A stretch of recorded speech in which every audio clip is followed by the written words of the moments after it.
인사하십니다. 오직 예수님, 네, 받읍시다. 오늘은 이제 빌립, 예수님을 만난 사람 빌립에 대한 말씀인데요. 빌립에 대한 기사는 이제 그 4장에 걸쳐서만 등장합니다. 요한복음에서만 나오는데 요한복음 1장 43절에서 46절의 말씀, 그 다음에 6장 5절에서 7절, 그 다음에 12장 2절 24절, 그 다음에 14장 7절에 10절, 이렇게 이제 빌립의 기사가 등장이 되고 그 외에는 사실 없어요. 빌립은 이제 동명이인으로서 이제 초대 교회가 형성되고 난 이후에 세운 7 집사님 중에 한 분이 이제 빌립 집사님이 계시고, 집사님이시지만 그분은 이제 그라우디오 황제 때에 이제 예루살렘에서 사도들만 낳고 다 흩어질 때에 그 사마리아 지역에서 에디오피아 여왕 간다게 여왕의 내시에게 복음을 증거하고 또 그에게 세례를 주는 이런 놀라운 역사도 이루어진 귀한 분이십니다. 오늘 여기서 빌립은 이제 예수님의 제자였던 빌립에 대한 말씀인데, 그 빌립의 기본적인 그 이제 성경에 나와 있는 행적을 보면 그러니까 이제 복음 증거자로 이제 택함을 받는 역사가 나타나죠. 오늘 말씀에 보면, 그다음에 이제 그 이전에는 세례 요한의 제자였습니다. 그리고 전도에 열정이 있었고 율법에 능통했다. 오늘 말씀도 이제 모세의 글에 기록된 대로, 그러니까 이제 구약의 하나님의 말씀을 잘 알고 있는 사람이었다는 걸 이해해 볼 수 있죠. 그다음에 이제 자기의 친구인 예수님을 만나고 난 다음에 나다나엘을 바로 전도하잖아요. 그러니까 이제 하나님의 복음에 대한 열정을 가지고 있었어요.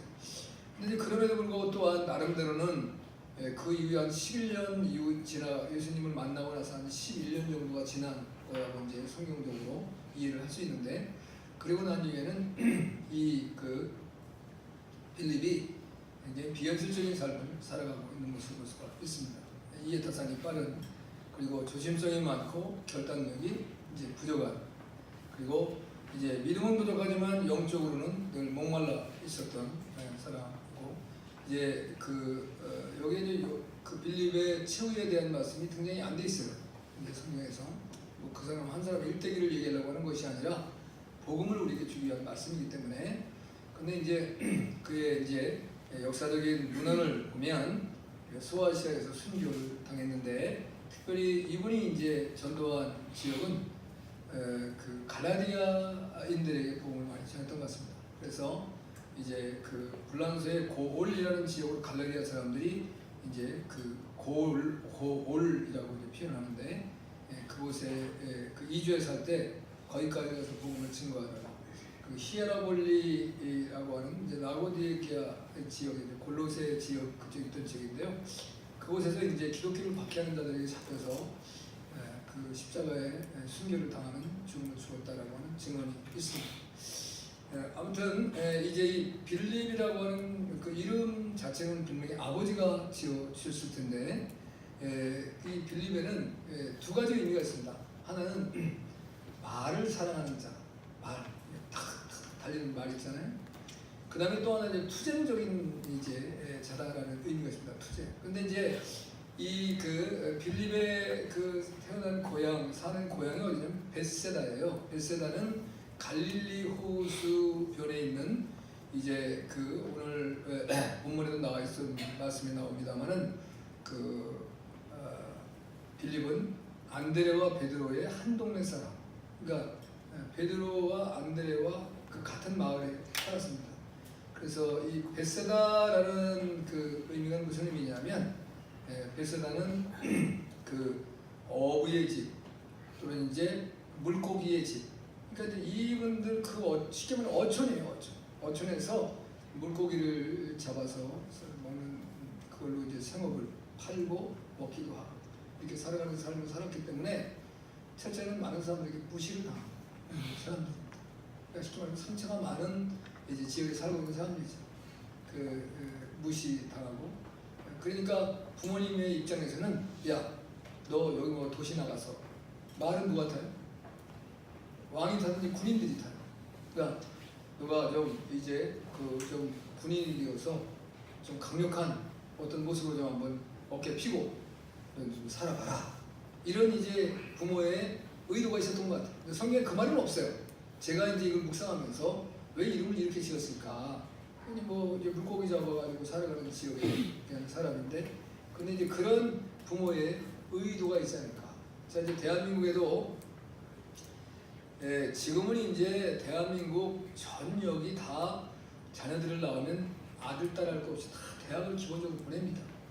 본인이 죽으라고 나는 공부에 아주 관심이 안 하겠다라고 아주 손살을 치고 매일 뭐 학교 다니면 이제 책가방 딴 데다 던져놓고 학교는 안 가고, 그러면 애는 어쩔 수 없지만 제가 가기를 원하면 부모가 뭐 아들, 딸 가지 않고 다 보내죠. 그리고 대한민국에 지금 이제 대학교로 넘쳐나서 내가 가려고 하면 대학교를 떨어져서 못 가는 일은 없어요. 그냥 이제 어느 대학인지 갈 수 있어요. 근데 저희가 잘할 때만 하더라도 이제 대학 간다라고 하는 건 굉장히 어려운 형편이었습니다. 그리고 이제 부모님이 깨어있지 않으면, 특별히 도시에 살고 있지 않고 시골에 사시는 분들의 입장에서는 이게 대학을 보내서 그 애에게 들어가야 될 돈이면 가족이 풍족하게 먹고 살 수 있다는 생각을 갖는 거예요. 그러니까 딸들은 뭐 보낼 생각 자체를 안 했고, 아들들 가운데서도 웬만하면 못 보냈습니다. 제가 늘 말했잖아요. 저희 이제 그 75 되는 마을에 저희하고 같은 또래 나이가 여자가 8, 남자가 8이에요. 16명이에요. 얼마나 많이, 그 75 중에 그러니까 18가정이 아기를 이제 그 한 해에 같이 낳은 거예요. 그러니 얼마나 많아요. 그런데 그 중에 고등학교를 간 애가 3명인가 4명이에요. 중학교는 조금 더 갔어요. 그 다음에 초등학교, 그 당시는 국민학교인데 국민학교 나오고 말고, 그 다음에 대학 나온 사람은 저 하나입니다. 제가 가만히 생각해보면, 야, 이게 있을 수 있는 일이냐. 근데 그렇게 어려운 삶을 살던 시대에도 자녀에 대한 교육을 시키려고 하던 지역은 경상도 전라도입니다. 우리보다 더 어려웠어요, 생활. 좀 경기도 나름대로 먹고 사는 데 큰 문제가 없이 사는 지역이에요. 근데 그 생활이 어렵고 힘겨운 데서 왜 이렇게 자기들 공부를 가르치려고 했을까? 제가 생각을 해보는 거예요. 거의 그 자기들을 공부를 시키려면 어디를 보냈냐면 법대, 그 이제 아니면 정치, 그 다음에 이제 그 상대, 이걸 보냈어요. 이제 그게 너무 생활이 어려우니까 너래도 어떻게 도시에 나가서 한번 펴봐라. 그게 부모의 간절한 심리였던 거예요. 그 어려움을 견디면서 못 먹고 못 쓰면서 자식을 가르쳤다니까요.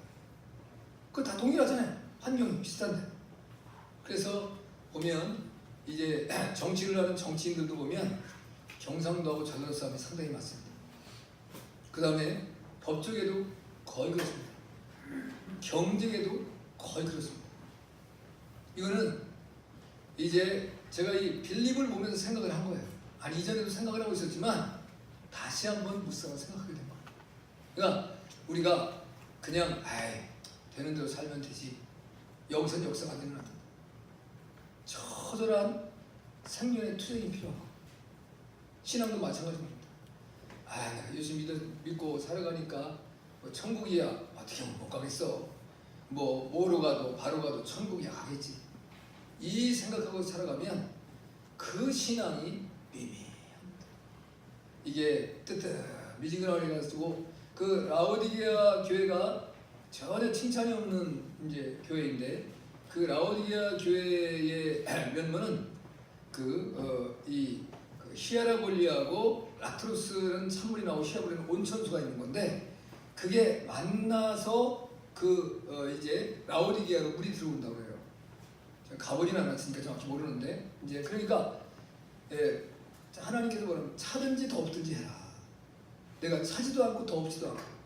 우리가 흔히 그러잖아요. 사람이 살아가는 데 있어서 이제 머리는 서늘해야 된다는 거예요. 머리를 뜨겁게 만들면 그 사람 맹해집니다. 애일 때는 머리는 시원하게 해줘야 돼요. 근데 이제 그 몸은 따뜻해야 돼요. 그러니까 우리가 머리는 냉칠해야 돼요. 근데 가슴은 뜨거워야 돼요. 신앙도 그냥 머리도 뜨듬이지긴 해가지고 그 전에 보면 옛날에 집회를 하고 부흥회를 하면 그 아멘을 이제 하잖아요. 그죠? 아멘을 안 해야 될 때인지 해야 될 때인지 모르고 그냥 아멘이야. 그럼 뭐에 아멘을 하는 건지 몰라. 내가 그 말씀이 맞습니다. 제가 그대로 살아가겠습니다는 고백인데 이거는 아멘을 해야 될 때 아멘을 하는데 엄할 때 아멘을 다 하는 거예요. 그리고서는 가슴도 그렇게 뜨끈뜨끈해야 되는데 머리만 뜨거운 것 같아갖고 소리만 낼 때 지르지 삶은 전혀 안 따라오는 거예요. 이러면 안 된다.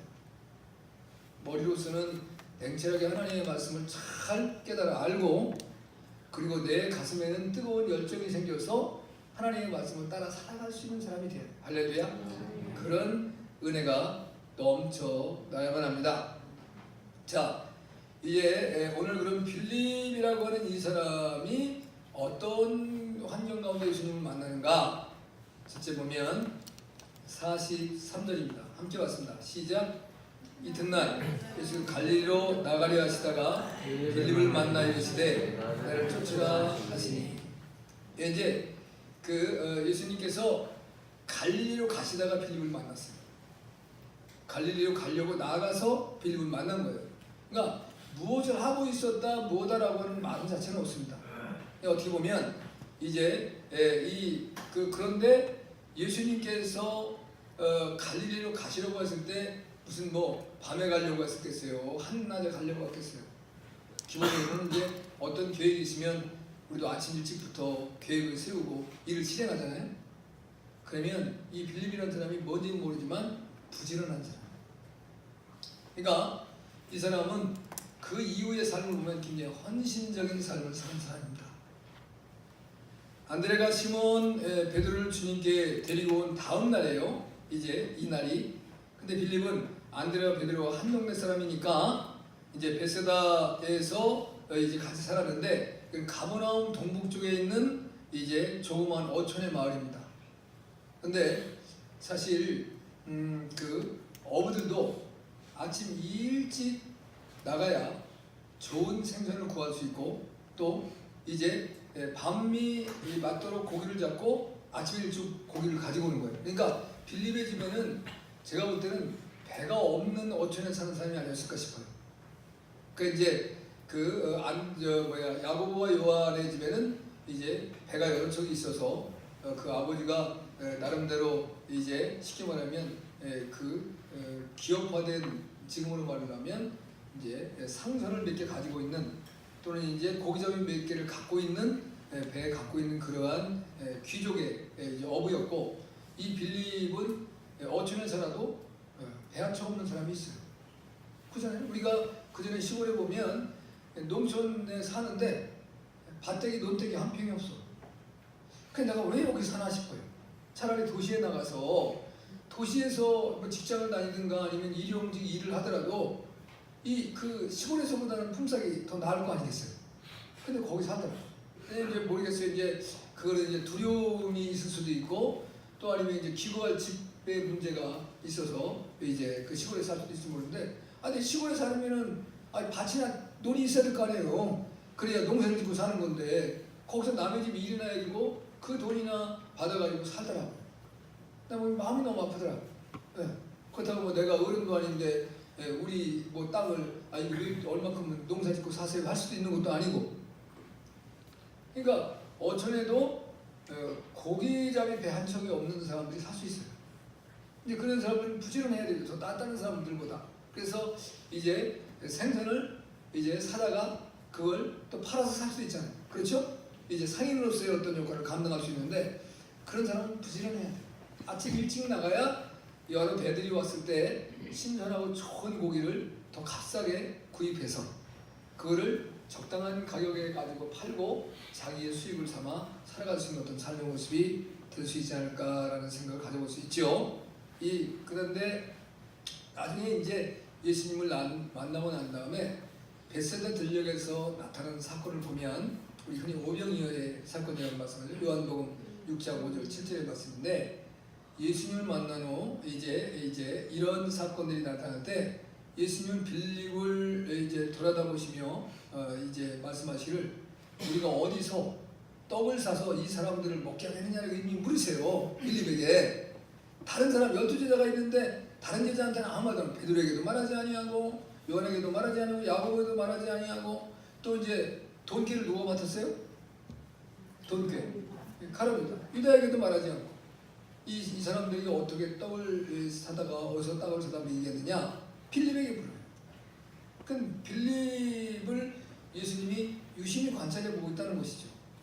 그리고 그 빌립이 이제 나름대로 헌신적인 삶을 사는데 그 인간적인 헌신적인 삶도 좋지만 더 중요한 것은 예수님에 대한 고백이에요. 예수님이 누구냐라는 것을 아는 문제라는 말이에요. 그래서 이제 이 남자가 5,000명이 넘는 사람, 흔히 여자와 어린아이까지 합하면 이제 약 2만 명 정도의 사람이었다고 하잖아요. 근데 그 사람들에게 떡을 어떻게 먹여요? 그런데 만약에 떡이 있다라고 하더라도, 아니 돈이 있다라고 하더라도, 돈이 얼마냐면 200디나리온, 그러면 하루 품삯이 한 데나리온인데, 그러면 이제 노동자가 이 어떤 한 사람이 하루 이제 그 1년에서 한 3분의 2 정도의 품삯을 얻은 걸 가져야 이 사람들을 좀 어떻게 용이라도 좀 시킬 수 있는데, 근데 여기 무슨 떡 공장이면 빵 공장 있는 것도 아니고, 그럼 어디서 사다가 먹일 수 있겠습니까? 이제 베세다라는 것이 그렇게 큰 도시도 아니고 조그만 촌인데 돈이 있어도 불가능하다. 그러면 이제 기본적으로 다른 사람이 묻는 게 아니고 예수님이 물었으면 뭐를 해야 되냐면 생각을 해야 되는 거예요. 여러분도 마찬가지입니다. 여러분이 이제 여러분이 가지고 있는 생각의 한계와 또 여러분이 가지고 있는 어떤 이제 삶의 바운더리 한계가 분명히 있어요. 근데 여러분보다 더 크시고 높으신 분, 아니면 어떤 분이 여러분에게 도대체 되도 않는 질문을 여러분에게 했을 때는 생각을 해야 돼요. 아니 왜 저 질문을 나에게 하지? 근데 빌립은 이제 할 수 없다는 부정적인 얘기를 합니다.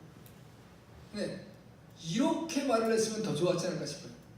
주님, 저는 불가능합니다. 주님이시면 가능합니다. 아멘? 네, 그러니까 이제 그냥 먹이겠습니다 이렇게 말할 수 있다는 것은 그냥 막연한 대답이거든요. 그러나 나로서는 불가능해요. 그러나 주님은 하나님이시니까 모세의 글을 말하는 걸 보면 이제 율법을 잘 아니까 구약에 이제 그 전에 우리 모세 때의 이스라엘 백성들이 애굽에서 나와서 가나안을 가는 이제 40년 동안의 광야 생활 동안에 하나님께서 만나를 내려서 먹이셨는데, 주님이시면, 하나님이신 주님이시면 이 사람들을 먹이고 남을 수 있겠습니다. 이런 고백을 드려야 되지 않나요? 그런데 그 고백을 못 드리고 있다는 것이 이제 가슴 아픈 어떤 모습이죠. 그러니까 우리가 헌신적인 삶을 살되 이제 부지런하고 열심히고 뭔가를 하려고 애를 쓰지만 더 중요한 것은 하나님을 믿는 믿음이 중요해요. 믿음에 따른 헌신이 필요한 거지, 그냥 헌신한다라고 하는 헌신적인 삶을 사는 것으로서는 오히려 문제가 생길 수 있다. 그래서 우리가 사람을 이제 이렇게 나누잖아요. 제가 전에 이제 네 부류의 사람을 나눴을 때 제일 이제 문제성 있는 사람이 뭐냐면 맹부다 이거예요. 맹한데 부지런한다. 그러니까 제가 그 인천에서 이제 내려오는 얘기해야 되잖아요. 어떤 양반 집에서 그 종에게 이제 한양을 보내서 일을 시키려고 전날 저녁에 그 양반마님이 불렀습니다. 여보게, 김천지 내일 서울을 다녀와야 되는데 단단히 준비하고 일찍 자게. 그리고 내일 아침에 서울을 다녀오게. 그럼 예, 대답했단 말이에요. 그러면 아침이 되면 그 주인 어른에게 찾아가서 제가 서울을 무슨 일을 하고 어디를 가서 뭐를 하고 와야 됩니까? 라는 걸 알아보고 와야 되잖아요. 아침에 주인이 찾으니까 없어. 김천지가. 어디 갔냐? 한양 갔다는 거야. 그럼 못 알아봐. 부지런하면 좋은데 매일마다 이게 맹해. 그러면 우리 일을 더 만들었다 이거지. 또 그 애가 또 와서 집을 못 찾아오면 어떻게 해? 그 찾아가려고 사람 또 보내야 되잖아. 그러니까 이제 부지런하고 열정되고 열심은 이때 헌신적인데 주님에 대한 반드시 분명한 믿음을 가지고 헌신해야 된다. 할렐루야. 이걸 우리에게 가르쳐주는 놀라운 축복의 약속입니다. 자, 오늘 보면 빌립이 나다나엘에게 가서 친구에게 보라 그랬잖아요. 나다나엘이 나사렛에서 무슨 선한 거 있냐? 나사렛도 아주 적은 이제 그 도시란 말이죠. 사람들이 그 당시에 나사렛에 사는 사람들이 100명 정도의 사람이 됐을까 말까 한다고 하니까 얼마나 적은 이제 도시예요. 그러니까 이제 그런 곳에서 뭔 선한 것이 나겠냐? 우리 이전에는 우리가 했습니다. 이제 시골에서 어떤 나름대로 이제 출세를 하는 사람이 나오면 뭐예요? 개천에서 용났어 이런 표현을 써요. 그죠? 근데 지금은 개천에서 용나기 어려운 시절입니다. 제가 지난번에도 전 보진 않았지만 이제 스카이 캐슬이라고 하는 이제 드라마가 핫해서 이제 대한민국의 현 이제 사람들의 어떤 부모가 자식을 위한 교육열, 그러면서도 그것을 자식을 위해서 무슨 일이라도 불법이라도 서슴지 않고 행하는 한국에 있는 사람들의 게임, 그 삶의 모습, 너무 이제 우리 사람들이 경종을 울렸던 것 같아요. 뭐 우리나라뿐만이 아니라 뭐 어느 나라도 자기 자식 사랑하는 건 다 당연한데 내 자식을 사랑하지 말라는 것이 아니라 내 자식은 사랑하되 반칙을 쓰면 안 된다. 정상적으로 해야 된다. 우리가 천국을 가는 것도 반칙으로는 갈 수도 없지만 뭐 어떤 사람들이 반칙으로 천국을 갈 수 있다라고 가르친다면 그 사람은 다 이제 이단성에 있는 사람이라는 거예요. 천국은 바르게 가는 겁니다. 주님의 말씀을 따라서 주님의 인도를 받아서 바른 믿음으로서 천국을 가는 거지 우리가 반칙을 써가지고 어떻게 혹시 나 하나 될까 그러더라고요. 제가 이제 우리 동창들 전도를 했더니 자기 부인이 예수님을 잘 믿는데 어떻게 나 하나 안 되겠어요? 자기 부인이 그렇게 교회에다 충성도 하고 헌신도 하고 열심히 신앙생활하는데 어떻게 나 하나 우리 이제 부인 뒷공문이 붙잡고 이제 어떻게 안 되겠어? 그러더라고요. 세상 사람들이 가지고 있는 생각이 날 수 있다는 거죠. 그러나 우리의 구원은 개인의 구원입니다. 나 하나가 잘 믿어서 내 가정을 구원시킬 수는 있어요. 그런데 나 하나가 믿어가지고 가정 전체가 구원을 받는 건 아니라는 거예요. 내가 이제 우리가 사도행전 16장에 보면 빌립보 감옥에 바울과 실라가 복음을 전하다가 잡혀 들어가서 창고에 차이고 매맞고 밤에 찬송을 부르고 하나님을 영화롭게 할 때에 지진이 나서 옥토가 흔들리고 옥문이 열렸을 때 간수장이 자결하려고 하잖아요. 왜냐하면 자기 책임이니까. 그때 오늘 해하지 말라 우리가 다 여기 있다. 그때 이제 우리가 어찌해야 내가 구원을 받을 수 있습니까? 주 예수를 믿으라 그러면 너와 네 집이 구원을 얻으리라. 그런데 그 사람 한 사람이 믿어 구원을 얻는 게 아니라 그 사람의 믿음으로 온 가족을 주께로 인도하기 때문에 구원을 받는다는 거예요. 할렐루야. 지금은 달라요. 시대가. 이전에 그 당시의 시대만 하더라도 아버지가 법이요. 아버지가 행하는 건 모든 가족은 따라요. 근데 지금은 따라요, 안 따라요? 예? 어림한 분도 없습니다. 그래서 자녀가 어렸을 때에 그 자녀에게 믿음을 심어주지 못하면 거의 실패할 가능성이 굉장히 높습니다. 그래서 여러분들이 이제 자녀가 어릴 때에 그 자녀를 이제 여기 아직 시집가고 결혼하는 이제 처녀 초밥들은 아내를 얻든 아니면 남편을 얻든 아이를 가졌을 때부터 기도하는 거예요. 갖기 전부터 기도해야지.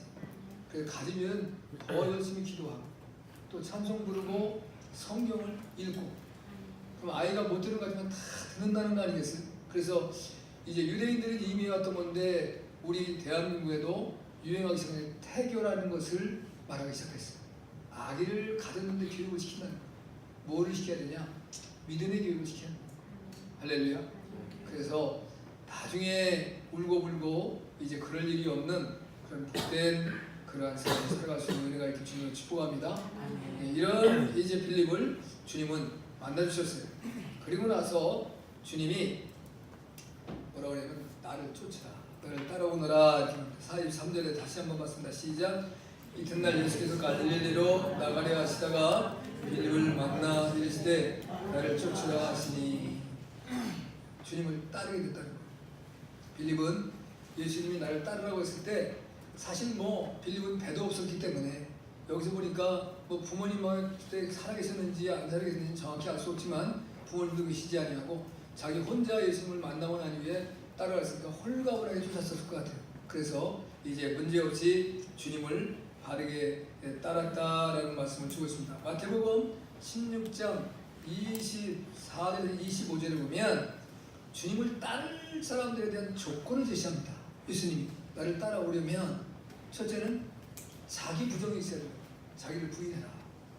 이제 너는 없다고 생각해야 된다. 나를 따르면서 늘 내 생각 그리고 내 이익 그리고 내 의지 내 뜻 내 이제 주관 이걸 내세우려면 나 따라올 수가 없는 거다. 다른 말로 하면 예수님을 따라가는 삶은 너무 어렵고 힘들다는 삶이에요. 우리가 이제 이전에 제가 어렸을 때 신앙생활 할 때만 하더라도 대부분 교회를 나가시는 분들이 그 마을 지역에 그렇게 잘 사는 사람들이 아니에요. 다 생활도 별 볼일 없고 그렇다고 뭐 대단한 사람도 아니지만 그들은 이제 하나님의 나라를 사모하며 주님을 영접하고 최선을 다해서 그렇다고 해서 그분들에게 옷이 많은 것도 아님에도 불구하고 교회에 나온 주일날에는 그 치마 저고리 여자분들은 다 하얀 건데 다 풀맥에 다려가지고 그리고 남자분들은 양복 입는 분은 그 양복 지금 입으라고 줘도 안 입어요. 그런 거 다 깨끗하게 입고 그리고 여하튼 양복이 없는 분들은 이제 이 그냥 우리 한복을 입고 그리고 교회 나갔다. 그리고 이제 머리 단정하게 하고 수염 다 깎고 그리고 이제 신발도 하여튼 제일 좋은 신발 신고 그렇다고 해서 감나는 것도 아니지만 그러면서 주님을 찬양하고 이제 주님께 나와 감사의 찬송을 부르고 기도하고 이제 말씀을 받고 그렇게 살았어요. 그렇다고 해서 뭐 그러면 지금 이 시대같이 풍요로운 시대로 간다면 예수님 믿었는데 내가 빨리 부자가 돼야지. 그 말에 제일 잘 사는 사람이 돼야지. 이런 생각 가지고 산 사람 아무도 없어요. 가난해도 어려워도 주님을 섬기며 교회를 섬기며 주님을 사랑하는 마음이 차고 넘쳤다. 그러니까 주님을 따라온 거예요. 그 열심히 전도를 하고 복음을 전한 거예요. 제가 청년 때 이제 주일학교 이제 우리 때 이제 여름 성경학교 그걸 하려고 그러면은 꼭 이제 전도를 했어요. 한 일주일 정도. 그럼 그 지역 마을을 돌아다니면서 북을 치고 이제 막 이제 전도를 열심히 했는데 이게 이제 우리 선배들이 나보다 훨씬 더 교회도 일찍 나가고 난 늦게 나간 사람들도 불구하고 꼭 설교를 나보러 해. 그래서 나는 그래도 나름대로 공부를 이제 배우고 자기는 배운 것이 없어서 그런데 내가 그 당시에는 우리 부모님이 성경을 안 사줘서 우리 마을의 선배 이제 누나가 성경을 줬는데 그것도 찢어진 성경이에요. 성경도 새 성경이 없이 찢어진 성경. 성경에서 얼만큼은 없어. 그 성경은 이제는 66권인 것도 모르고 그냥 교회를 다니는 거예요. 왜냐면 성경 자체가 없으니까. 그때 그 성경이 뭐 그 당시에 비싸고 얼마나 비싸겠어요. 근데 그것도 못 사고 다녔어 나. 근데 나한테 설교를 해요. 내가 성경을 자기들보다 더 못 봤을 텐데. 그래도 그냥 주님이 은혜가 감사해서 그렇게 하고 전도하고 다녔다니까요. 지금 만약 그런 일 해라고 그러보시죠. 여러분들이. 내가 뭘 한다고 나를 시키냐고. 내가 창피해서 뭘 어떻게 하겠냐. 다 그러지 않겠어요? 근데 그래도 주님의 은혜가 감사하고 주님의 사랑이 기뻐서 그 일을 하고 다녔다는 거예요. 자 이제 그런데 지금은 많은 사람들이 예수님을 따르겠다라는 말을 했는데 내가 가지고 있는 나의 유익과 내가 요구하는 것을 하나도 내려놓지 않는 거예요. 그러니까 주님은 그런 사람은 나를 따라오기가 어렵다. 그 다음에 또 하나는 제 십자가를 진 거잖아. 이 십자가는 뭐냐면 죄의 문제예요. 죄. 내가 가지고 있는 나의 죄의 정욕들 내 죄악성들은 네가 해결하라는 거야. 죄를 이겨야 된다는 거야. 예수님 따르겠다라고 나서 또 친구가 야 오늘 이제 갈릴리 바다 건너에서 무슨 축제 열린다는데 우리 같이 가자. 그러면 내 백성이 그걸 따라가려고 한다는 거야. 주님 따라가봐야 주님 따라가면 좋은 거 있을 줄 알았더니 좋은 것도 없고 이제 잘못하면 굶기가 다반사고 가면 사람들이 막 우리 모르겠어요. 이제 그 이스라엘 유대광야에서는 어떻게 했는지 모르지만 우리는 그 여러분 저 이제 아침이나 뭐나 이제 가게에서는 뭐 저 사람은 재수 없다. 그럼 뭐예요? 소금 뿌린다니까. 에이 소금 뿌리고 침 태태네. 그런 대우를 받으면서 갈도 그들을 미워하지 아니하고 그들에 대해서 분노하지 아니할 수 있는 마음 자세를 가져야 된다는 십자가 지는 게 그거예요. 그거. 그 내 죄의 모습을 내가 이겨야 된다는 거예요. 그리고 나서 주님을 따라야 된다. 근데 이제 25절에는 더 무서운 말씀이 있어요. 뭐라고 말씀하냐면 제 목숨을 구원코자 하면 잃어버려. 나를 위해 제 목숨을 잃으면 살리라. 순교 자세를 가져. 나를 따라오다 죽을 수 있다. 나를 따라오면 네가 잘되고 모든 사람이 너를 추앙하고 너를 높여주는 것이 아니라 오히려 네가 죽을 수도 있다라는 얘기를 주신 거예요. 이게 주님을 따라야 되는 조건 속에 예수님께서 제자, 사도가 되는 조건의 말씀을 주신 거예요. 근데 빌립은 그것을 받아들였다는 거예요. 그러니까 예수님을 따르던 사람들이 얼마나 많습니까? 흔히 우리가 무리라는 말 하잖아요. 무리에는 이제 다양한 사람들이 있어요. 전 예수님을 대적하는 사람들, 예수님에게서 어떤 흠결을 잡아서 예수님을 감옥에 넣든가 예수님을 죽이려 하고 있는 사람들, 그게 이제 종교 지도자들, 또 이제 바리새인들과 서기관들, 이제 사두개인들도 함께 포함되어 있죠. 이런 사람들. 그 다음에 헤롯과 더불어 로마의 정치적인 권력을 가진 정치인들, 이런 사람들이 예수님 죽이려고 하죠.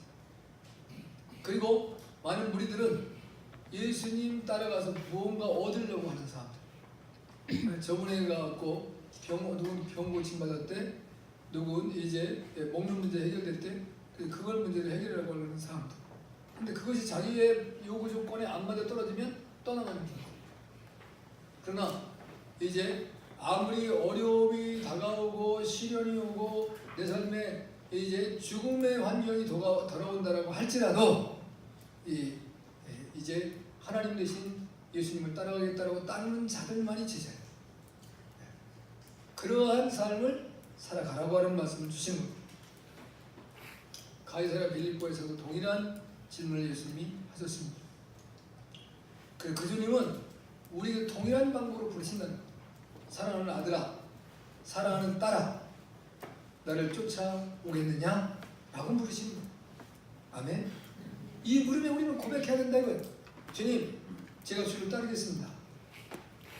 내가 이제 나를 부정하고 나에 있는 죄의 문제를 내가 이기고 승리하며 주님을 따라가고, 그리고 주님을 위해 내가 내 목숨도 내놓겠습니다. 왜? 주님이 내 생명을 살려주셨으니까.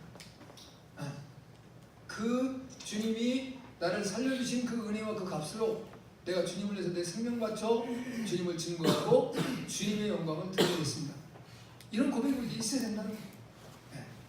그러니까 이제 여러분이 교회에 와서 위로도 받아야 되고 또 여러분이 힘도 얻어야 됩니다. 그러나 더 먼저 중요한 것은 받은 바 주님께 받은 은혜가 너무도 감사하기 때문에 내가 어쨌든 주님을 위해서 내가 무엇을 드릴까, 내가 주님을 위해서 무엇을 행할까라는 것에 초점을 맞추는 삶이 돼야 된다는 거예요. 그래야 대한민국 교회가 다시금 살아날 수 있다는 겁니다. 이전에 한국 교회가 이제 배운 자도 없고 가진 자도 없고 잘난 사람도 없었지만 교회가 세상을 향하여 호령할 수 있고 세상을 깨우칠 수 있었던 것은 그런 주님께 대한 헌신과 주님을 향한 사랑이 있었기 때문에 가능했다는 거예요. 그런데 교회가 부유해지고 이제 세상의 권세 잡은 자들, 돈 많은 사람들, 그 다음에 잘난 사람들, 똑똑한 사람들, 이런 사람들이 교회에 이제 주류를 이루기 시작하면서 교회가 힘을 잃어버리기 시작합니다. 왜? 세상의 방법을 따라 살아가는 모습으로 바뀌었다는 거예요. 교회는 세상에 속해 있지만, 세상 가운데 있지만 세상에 속한 것이 아니에요. 우리는 세상 가운데 살아가기는 하지만 하늘에 속한 존재로 교회는 존재된다는 거예요. 그래서 세상과 동일한 방법을 추구하며 살아가면 교회는 망하는 겁니다. 대한민국에 대한 그 교회에 대한 여러 가지 우려와 이제 많은 어려움들이 계속 속속들이 드러나고 있잖아요. 그리고 민낯이 드러나는 현재의 형편입니다. 이 모든 이제 반로와 발단은 먼저는 이제 목사들에게 있고, 그 다음에 교회 중직자들에게 있고, 그 다음에 또 이제 이 세상 가치를 가지고 교회 생활을 하고 싶은 성도들에게 있다는 것입니다. 세상을 먼저 탓하기보다 세상이 왜 우리를 향해 돌을 던지나, 세상이 왜 우리를 향하여 대항하고 우리를 반기하지 않는가, 그건 우리가 원인을 제공하는 게 더 많이 있다는 거예요. 초기에 일제시대 때나 6.25 때 그 많은 사람들이 순교를 당하면서도 교회가 더 번성하고 성장하고 굳건하게 설 수 있었던 것은 교회가 세상과 다르다는 거예요. 세상이 추구하는 방법, 세상이 살아가는 삶의 방법이 아닌 하나님이 원하시는, 하나님이 기뻐하시는 그 길을 따라가는 교회가 되었을 때 하나님께서 그 하나님의 교회들을 번성케 하시고 또 세상을 향하여 이제 영향력을 끼칠 수 있는 능력과 은혜를 주셨다는 것을 기억해야 됩니다. 저나 여러분이나 주님이 나를 따라오라 라고 하는 부름에 예라고 응답할 때는 주님을 위해서 내가 내 생명까지 드리겠습니다라는 고백이 있어야 된다는 사실을 기억할 수 있기를 주님으로 축복합니다. 마지막으로 그러면 이 빌립은 어떠한 삶으로 그의 일생을 마치게 되는가? 오늘 본문은 없습니다. 마태복음 10장 2절에서 4절을 보고 있습니다. 마태복음 10장 2절부터 4절.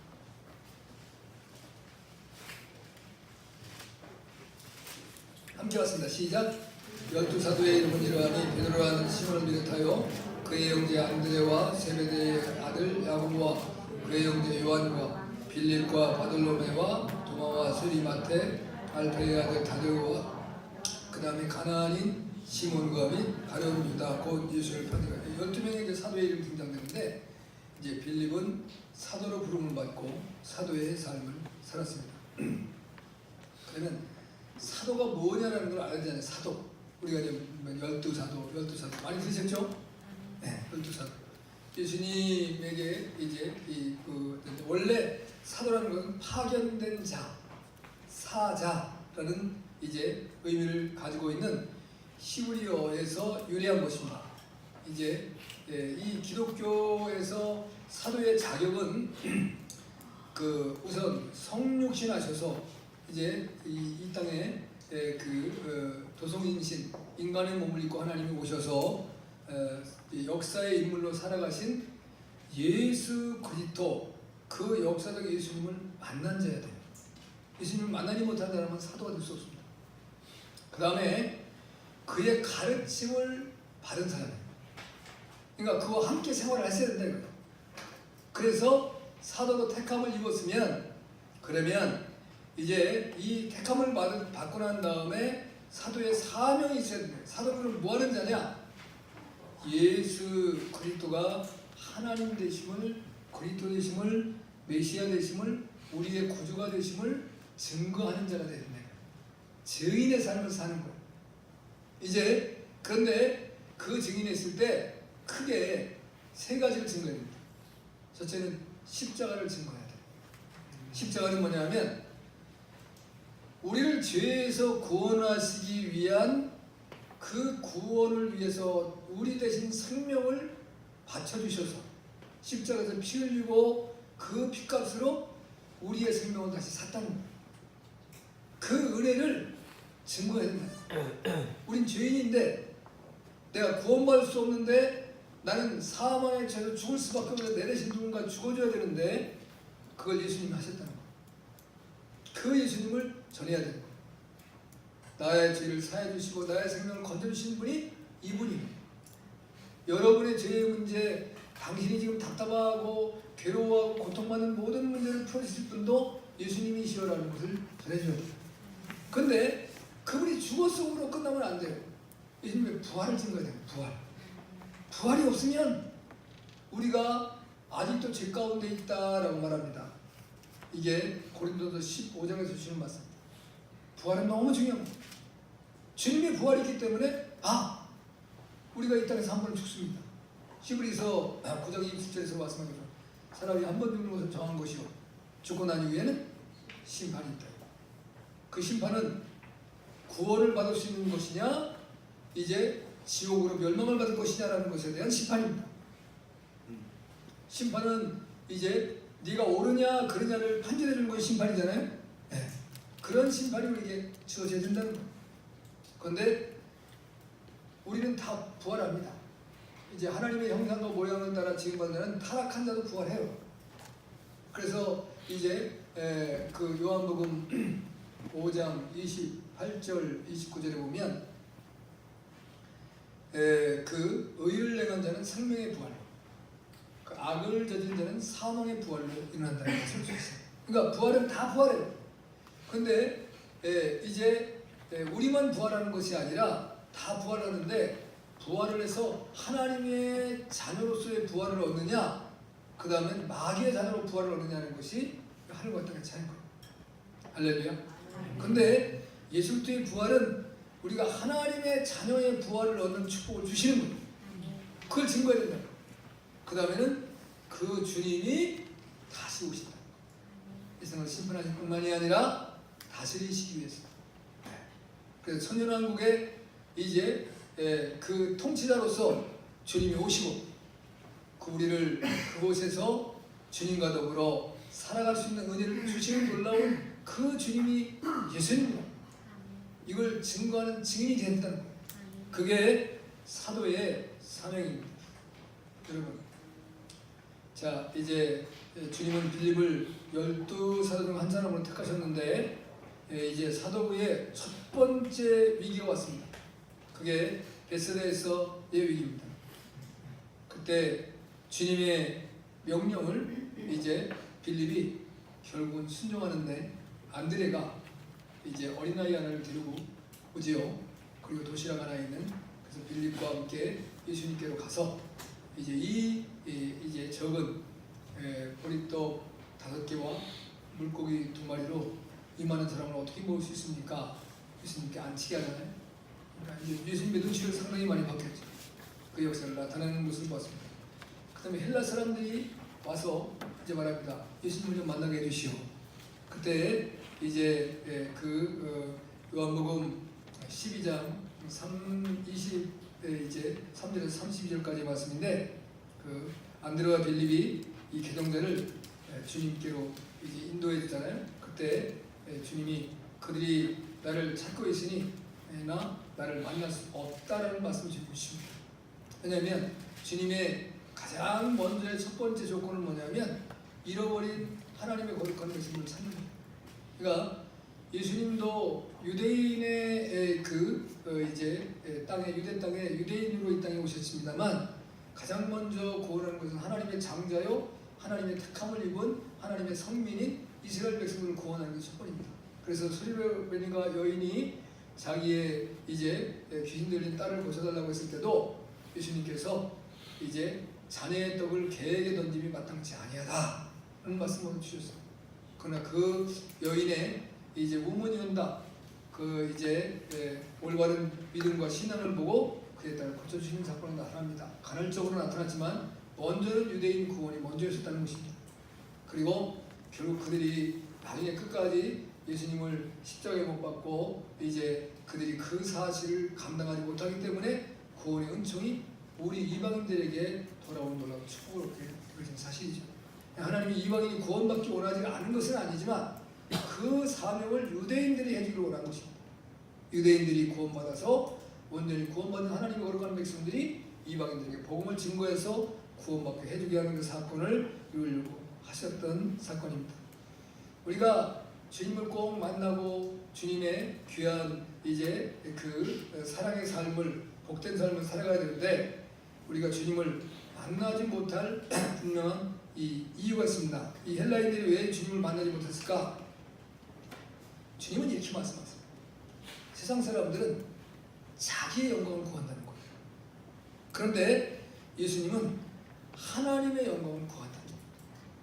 그러니까 헬라인들이 개종되어서 예수님을 만나려고 했지만 그러니까 자기를 예수님께 한번 젊은 이제 그 바리새인 청년이 한번 왔습니다.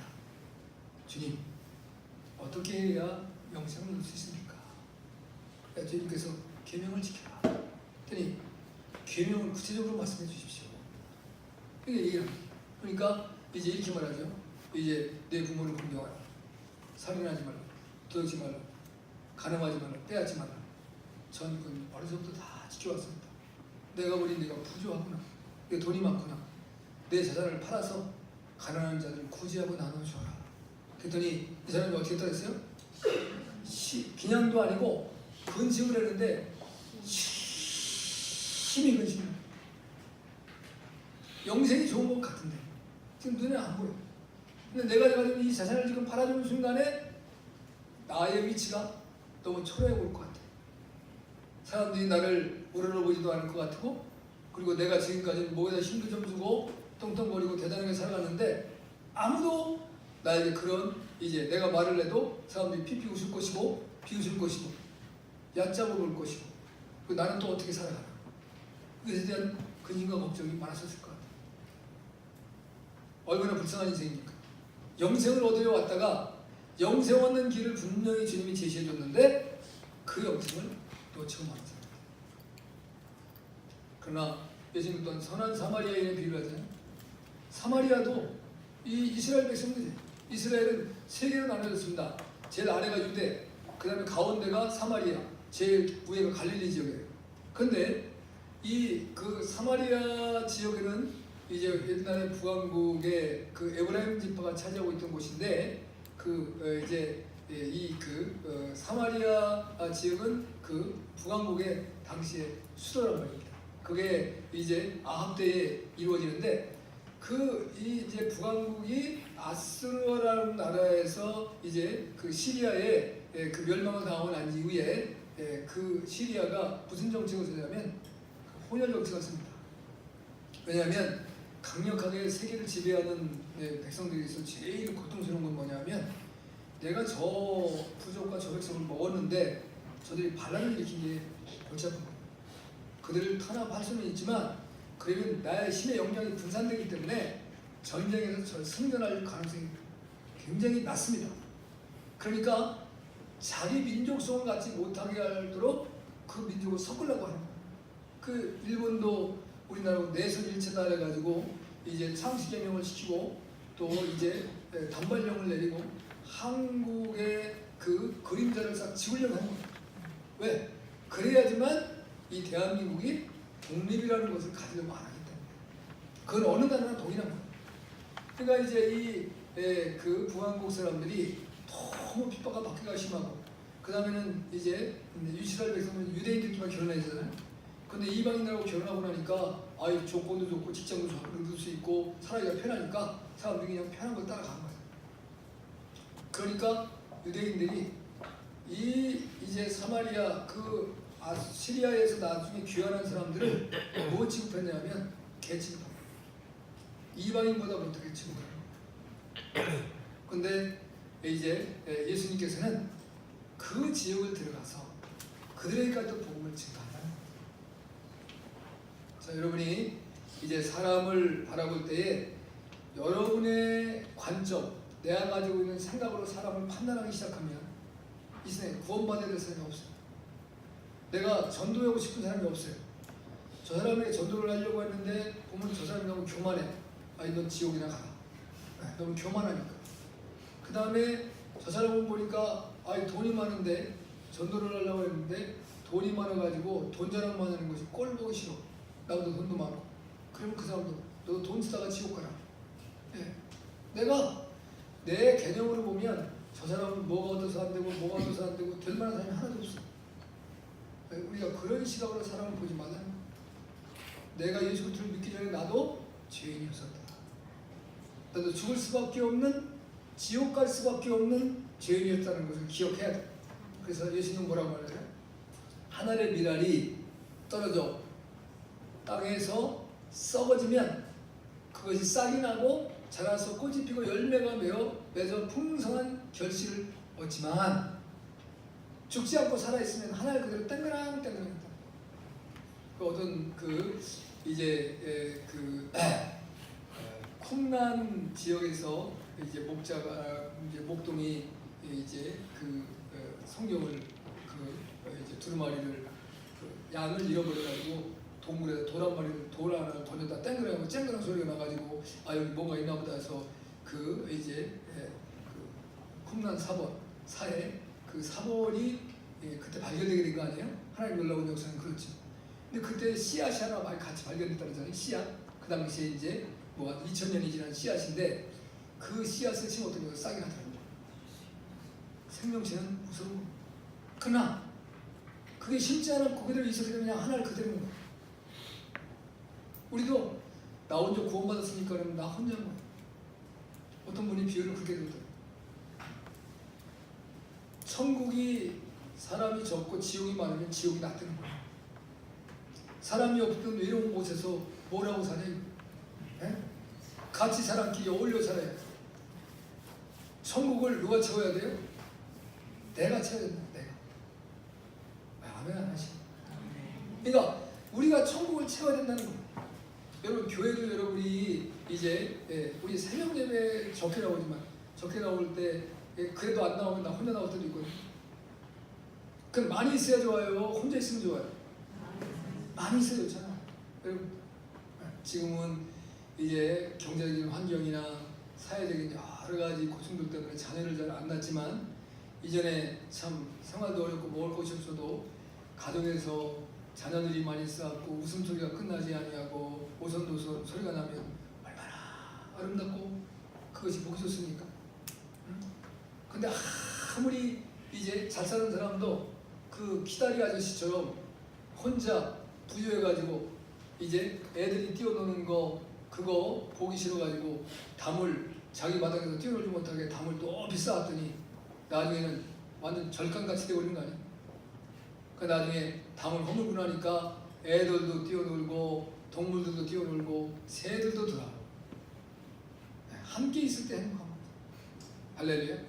그러니까 이제 빌립이 사도의 사명을 감당하며 결국은 이제 히에라볼리 지역에서 순교를 당하긴 했습니다만 얼마나 많은 사람들에게 복음을 증거했겠어요.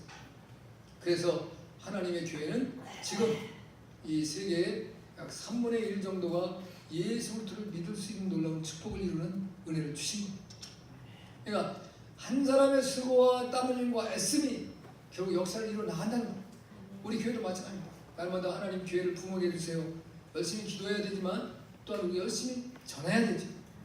전하지 않으면 안 돼. 그러니까 빌립도 나다나엘에게 복음을 증거할 때 말하잖아요. 내가 예수를 만났다. 근데 그러잖아요. 야 나사렛은 무슨 선한 곳이 아니냐. 그랬더니 빌립이 뭐라 그래요? 아니 쓸데없이 하는 거 와. 그래서 결국은 나다나엘이 와요 안 와요? 오잖아요. 나다나엘 예수님을 만나잖아요. 예수님의 제자가 되고 사도가 되잖아요. 놀라운 역사는 말이에요. 내가 말을 잘해서 내가 사람을 잘 설득시켜서 영혼을 구원하는 건 아니에요. 내가 열심히 기도하고 영혼을 사랑하고 하나님의 그 마음 어떻게 하나님께 영광을 돌리고 나의 영광이 아니라 하나님의 영광을 위한 삶을 살려고 할 때 하나님이 열매를 맺게 하시고 역사를 이루게 하시고 할렐루야. 그 은혜가 넘쳐나서 하나님의 나라가 확장되어지고 주의 뜻이 이루어지는 놀라운 축복이 주어진 줄 믿습니다. 그런 은혜가 이제 빌립처럼 저와 여러분에게 넘쳐날 수 있기를 주님으로 축복합니다. 아멘.